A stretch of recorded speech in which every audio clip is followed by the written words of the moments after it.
What is modesty? Is modest hottest? Leah Darrow is on to talk about the true meaning of modesty. You won't want to miss this, and it's not just for women, but for guys too. I think there are some myths and misconceptions about modesty, what it means, how to build it.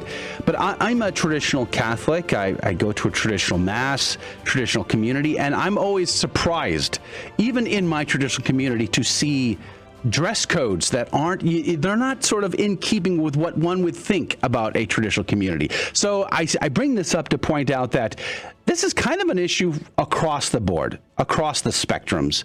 What say you, Leah Darrow? Well, I think that really, when we think about dress, and of course, naturally, I'm a traditional Catholic as well. I attend a traditional Catholic Mass, the Latin Mass, and I know that when we talk about modesty, we talk about how we dress, we want to sometimes only isolate it. We want to only isolate the virtue of modesty to just our clothing. So I think right off the bat, before we even have a conversation, it's really important to remember that modesty is a virtue, and a virtue is not segregated to one part of yourself, one part of your body, one part of your actions. Virtue will affect the whole being of ourselves. That's the nature of what virtue does. So this virtue of modesty, it definitely applies to how we present ourselves in the world and the clothes that we wear, because we have this beautiful body that God has given us. We are a temple of the Holy Spirit. And really, even what the Catechism talks about, I mean, you can look at the Catechism in 2521, and it talks about how modesty should veil what should remain hidden, is what it says. And so what should remain hidden on us? Like, I think that's kind of obvious when you think of if you think about your own body, as God has made it, as you came out of your mother's womb, what parts of that body should remain hidden? It's very, very clear. And then from there, is that the bare minimum, or should there be more, so that when we look at one another and we engage in communication and we engage in a relationship with one another, that we are keeping our focus on the whole person instead of parts of a person. So then that brings us back to fashion. That brings us back to what we wear. The clothing we wear I love fashion because it communicates to the world something about us. Does it communicate the whole story? Of course not. But our fashion does communicate. Our clothing does communicate something about us. And in fact, it can even tell people what we believe and what we believe about ourselves, or even about if we believe in a creator or not. And we know that just by, take a look at how we take in an outfit of somebody who is dressed head to toe in black with a black veil, maybe a little bit of white. And you're thinking, I think they're probably a nun. I think that's probably a religious sister. And I know with what she's just wearing, what she believes and who she loves. Her clothing has told me that. Now, maybe she's a total fraud and it's a costume and she's just joking around. But the idea is that probably not, and her clothing speaks. So what does our clothing say about us? I think that is really at the heart of what we're talking about, because immodest clothing is a symptom of something more going on within our soul. There is a disruption of who we are and how we should act when we use immodest clothing to portray ourselves in the world. It's really a symptom of something greater going on of our identity that really needs to be understood, which then brings us into how should we treat people who are dressed immodestly? We should not treat them like a leper. We should be kind and loving and have a great conversation, keep our focus on their face when we're talking to them, even if our gaze would look somewhere else, because that is what the clothing wants us to do. But how we treat one another really does matter, and understanding this problem as a whole, as a symptom and not like the main issue. Because trust me, a person walking into Mass, let's just say, walking into Mass, where clearly our attention should be on Jesus Christ in the Eucharist, praise and adoration. When you have someone who's dressed immodestly and our attention is kind of thwarted from Christ to a particular outfit on a person, because it's what the outfit wants, right? And wearing that, really, and the intention of the person maybe putting it on, we don't know. But while that's a problem, what's best solved in those issues, how best to solve those issues, is to still treat the person like a person. Yeah. You know, I want to bring it over to talk about men a little bit. And, you know, one thing I really like about attending the traditional mass is that a lot of the men, or most of the men there, are dressed in at least a button-down shirt and a coat. And that really struck me as something that there's a sense of modesty and a willingness to suffer for the sake of modesty. Because, I mean, in Texas heat, we're down here in Houston, and it's very hot. It's very hot outside, but it's that willingness to suffer. It's a lack of effeminacy, a battle against effeminacy, which is what St. Thomas defines as a unwillingness to suffer. Could you speak a little bit about men and how men need to have a virtue of modesty? Yeah, well, I think just raising the standard across the board. So, I mean, if we're just going to talk right now about the very particular piece of Mass, which is great because it should be addressed, but I think raising the standard of ourselves, of placing ourselves in a place where we know we're called to worship, and then the effect of that on other people.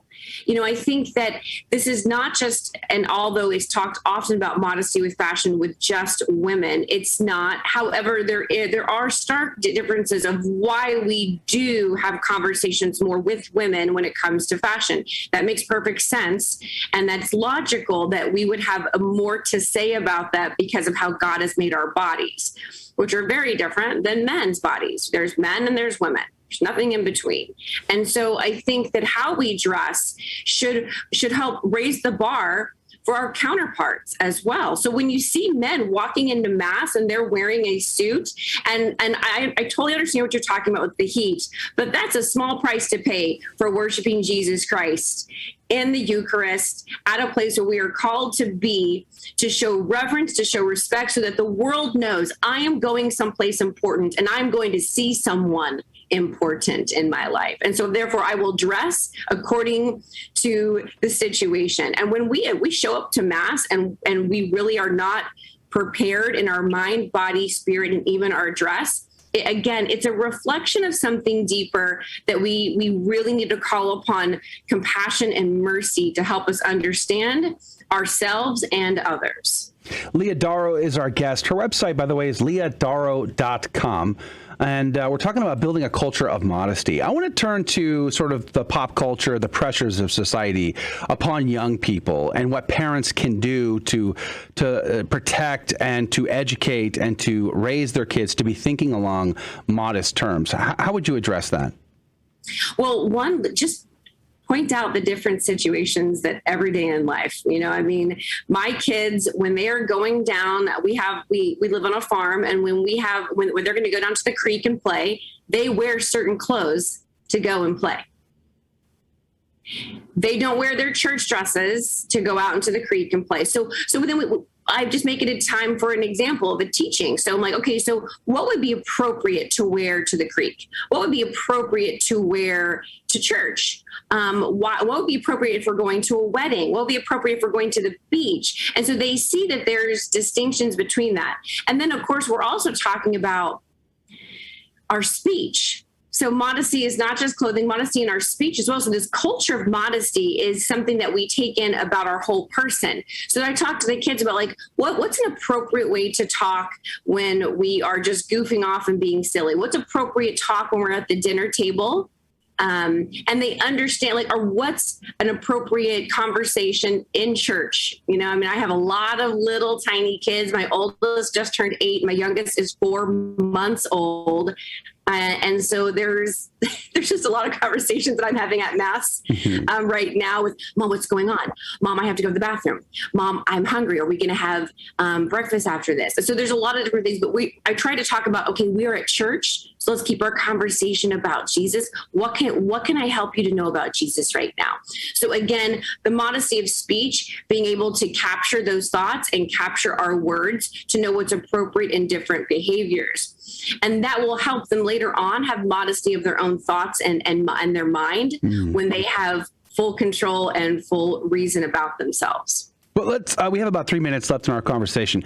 What about those parents that are kind of, let's just say they're on the fence. Like they have kids that, let's just say they go to public school, and there's a lot of peer pressure in those environments to dress a certain way, to talk a certain way. And again, I mean, right now in the headline news, Little Nas X is making lots of headlines for his, let's just say, lack of modesty, to say the least, in his behaviors. And this is the environment that a lot of those parents see their kids living in. What would you say to those parents? You got about 2 minutes.